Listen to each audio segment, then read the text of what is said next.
ဖုန်းတစ်လုံးရှိအောင်နဲ့စီးပွားရေးဆိုင်ရာအရေးကြီးတဲ့စာအုပ်9အုပ်ကို free ဘယ်လိုလေ့လာလို့ရမလဲဆိုတာကျွန်တော်ဒီနေ့မှာပြောပြပေးမယ်ဗျ။ဘာအကြောင်းအရာကြီးပါမလဲဆိုလို့ရှိရင်များကျောင်းမှာတင်ပေးထားတာမဟုတ်တဲ့ငွေကြေးဆိုင်ရာနဲ့ပတ်သက်တဲ့မိမိရဲ့အမြင်တွေကိုပြောင်းပါမယ်စာအုပ်အကြောင်း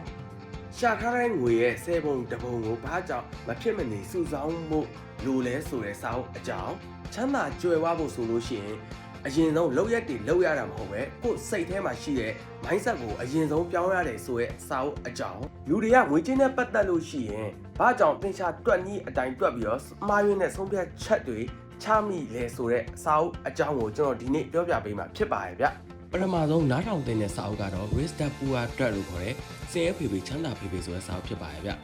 ဒုတိယနားထောင်ဖို့အသင့်ဆုံးစာအုပ်ကတော့The Richest Man in Babylon ဆိုတဲ့ Babylon မှာချမ်းသာဆုံးပုဂ္ဂိုလ်ဆိုတဲ့စာအုပ်ဖြစ်ပါတယ်ဗျ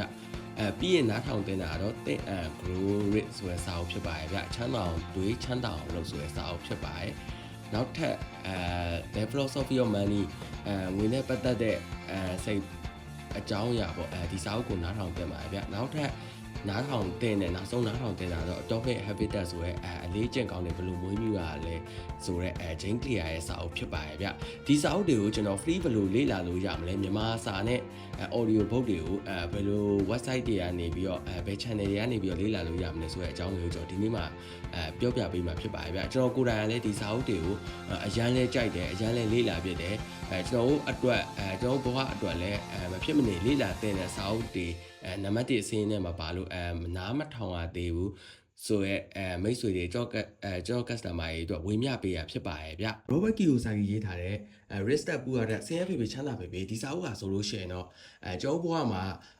ငွေကြေးနဲ့ပတ်သက်တဲ့သင်ရဲ့အမြင်ကိုလုံးဝပြောင်းလဲပေးမယ်စာအုပ်ဖြစ်ပါရဲ့ဗျ။ကျောင်းမှာမတင်ဘူးမတင်ပေးတဲ့ငွေကြေးနဲ့ပတ်သက်တဲ့အမြင်တွေကိုဒီစာအုပ်မှာအများကြီးတင်လို့ရပါတယ်ဗျ။ဒီစာအုပ်ဟာဆိုလို့ရှိရင်လည်းလူတိုင်းသိပြီးသားဖြစ်တဲ့ဘေဘီလုံးမှာအချမ်းသာဆုံးပုံကိုဆိုတဲ့စာအုပ်ဖြစ်ပါရဲ့ဗျ။ဒီစာအုပ်ကတော့လွန်ခဲ့တဲ့နှစ်ပေါင်းများစွာခန့်ကသုံးစွဲခဲ့တဲ့ချမ်းသာကြွယ်ဝမှုတိဆောက်နည်းဥပဒေသားတွေကိုသူပုံမြင်လေးနဲ့ရိုးရှင်းရှင်းတင်ဆက်ပြသပေးထားတဲ့စာအုပ်ဖြစ်ပါရဲ့ဗျအောင်မြင်မှုရဲ့ကျမ်းစာအုပ်လိုတောင်တင်စားကြတဲ့နပိုလီယန်ဟေးရေးထားတဲ့ Think and Grow Rich စာအုပ်လေးဖြစ်ပါရဲ့ဗျဒီစာအုပ်ထဲမှာဆိုလို့ရှိရင်သင်ပြရဲ့စံနာယုံကြည်ချက်မဆုံးမနစ်စူးစမ်းမှုတွေကိုဒီစာအုပ်ထဲမှာအကျယ်တပွင့်ရေးထားဖြစ်တဲ့အတွက်ဒီစာအုပ်ကလည်းလေးလာဖို့အသင့်ဆုံးစာအုပ်တော်ဖြစ်ပါရဲ့ဗျနောက်ထပ်လေးလာတင်တဲ့စာအုပ်ကတော့ The Philosophy of Money စာအုပ်ဖြစ်ပါရဲ့ဗျဒါကတော့ Morgan Housel ရဲ့စာအုပ်ဖြစ်ပါရဲ့ဗျလူတွေဘာကြောင့်ငွေနဲ့ပတ်သက်လို့ရှိရင်မှားယွင်းတဲ့ဆုံးဖြတ်ချက်တွေချမိလဲဆိုတဲ့အကြောင်းကိုဒီစာအုပ်ထဲမှာရေးသားထားဖြစ်ပါရဲ့ဗျငွေကြေးစီမံခန့်ခွဲမှုဆိုတာသင်္ချာတွက်နည်းထံမိမိရဲ့အပြုအမူကဒါအဓိကသက်ဆိုင်ကြောင်းကိုဒီစာအုပ်ထဲမှာဖတ်ရှုလေ့လာမှာဖြစ်ပါရဲ့ဗျနောက်ဆုံးစာအုပ်လေးကတော့ Atomic Habits တဲ့ Jane Clear ရေးထားတဲ့စာအုပ်လေးဖြစ်ပါရဲ့ဗျဒါကတော့ကိုယ့်ရဲ့အလေးကျင့်အပြုအမူတေးသေးလေးတွေကနေစပြီးတော့ဘယ်လိုမျိုးကောင်းတဲ့အပြုအမူတွေဖြစ်လာမလဲရက်မှာ100ခိုင်နှုန်းလောက်လေ့လာမယ်ဆိုလို့ရှိရင်တစ်နှစ်မှာဆိုလို့ရှိရင် percentage ဘယ်လောက်ထိတိုးတက်မှုတွေရှိသွားမလဲဆိုတော့အသေးစိတ်အချက်လက်တွေကိုဒီစာအုပ်ထဲမှာလေ့လာမှာဖြစ်ပါတယ်ဗျဒီလိုမျိုး free နားထောင်မှုဆိုလို့ရှိရင်ကျွန်တော်တို့စီမှာလိုတဲ့ application ကတော့ဒီ BONT bot ဆိုတဲ့ application လေးလိုပါရဲ့ဗျဒါတော့ကျွန်တော်သုံးလို့အဆင်ပြေတဲ့ application ပါဗျတခြား application လေးတွေနဲ့လည်းသုံးနိုင်ပါရဲ့ဗျဒီ software လေးကဘာအတွက်သုံးတာလဲဆိုလို့ရှိရင်ကျွန်တော် YouTube က video တွေကို download ဆွဲပြီးတော့ offline အချိန်မှာနားထောင်လို့ရအောင်အသုံးပြုတာဖြစ်ပါရဲ့ဗျဒါဆိုလို့ရှိရင် download ဆွဲတဲ့တခြင်းလေးရှိပါရဲ့ဗျဒီဟာလေးတွေဆိုလို့ရှိရင်screen ပိတ်ထားပြီး online အချိန်တွေမှာကျွန်တော်အလုပ်လုပ်နေတဲ့အချိန်တွေမှာပေါ့ဒီဟာလေးကိုဖွင့်ထားပြီးတော့audio book လေးတွေကိုနားထောင်လို့ရပါရဲ့ဗျအဲကြောင့်ဒီ software လေးလိုတာဖြစ်ပါရဲ့ဗ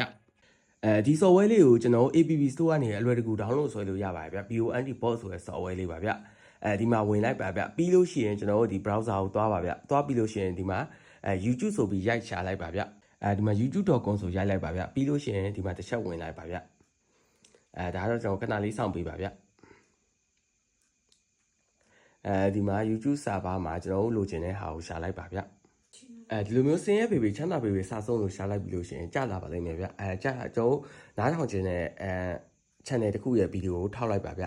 နှိပ်ပြီးဆိုတော့ဒီလိုမျိုးစာတန်လေးကြာလာမယ်ဗျဒီမှာ download ကိုနှိပ်လိုက်တယ်ဆိုလို့ရှိရင်တခါလေးကျွန်တော်ဒီ download button လေးတွေကိုရောက်သွားပါပြီဗျဒီမှာ download ဆွဲနေပြီပေါ့megabyte ကတော့949 megabyte ရှိပါရဲ့ဗျဒီလိုမျိုးလေးကျွန်တော်ပြောရင်9အုပ်စာအုပ်9အုပ်ကိုဒီလိုမျိုးလေး download ဆွဲလိုက်ပါဗျ download ဆွဲပြီးသွားပြီဆိုလို့ရှိရင်ကျွန်တော်တို့ဒီထဲမှာကြိုက်တဲ့အချိန်ကြိုက်တဲ့စာအုပ်ကိုနားထောင်လို့ရပါပြီဗျဒါကတော့ကျွန်တော်ကျွန်တော်ဘဝမှာစီးပွားရေးလုပ်မယ်ဆိုလို့ရှိရင်စီးပွားရေးနဲ့ပတ်သက်တဲ့အရေးကြီးတဲ့စာအုပ်9အုပ်ကိုညွှန်ပြပေးရဖြစ်ပါရဲ့ဗျဒီစာအုပ်9အုပ်ရဲ့ပုံတွေကိုလည်းကျွန်တော် comment မှာ ကျွန်တော် comment မှာမှတ်ထားပေးပါမယ်ဗျအသေးစိတ်ရှာခြင်းနဲ့ဆိုလို့ရှိရင်လည်းအလွယ်လင်းတကူရှာလို့ရအောင်ပါဗျဗီဒီယိုလေးကိုအဆုံးထိကြည့်ပေးတဲ့အတွက်လည်းကျေးဇူးတင်ပါတယ်ဗျအခုကျွန်တော်ပြောရတဲ့ပတ်သက်ပြီးတော့လည်းသုံးတရားအကျိုးရှိသွားမယ်လို့မျှော်လင့်ပါတယ်ဗျကျွန်တော်တို့ Test Suite Mobile ပါဗျဗီဒီယိုဆုံးထိကြည့်ပေးတဲ့အတွက်လည်းအားလုံးကိုကျေးဇူးပါဗျ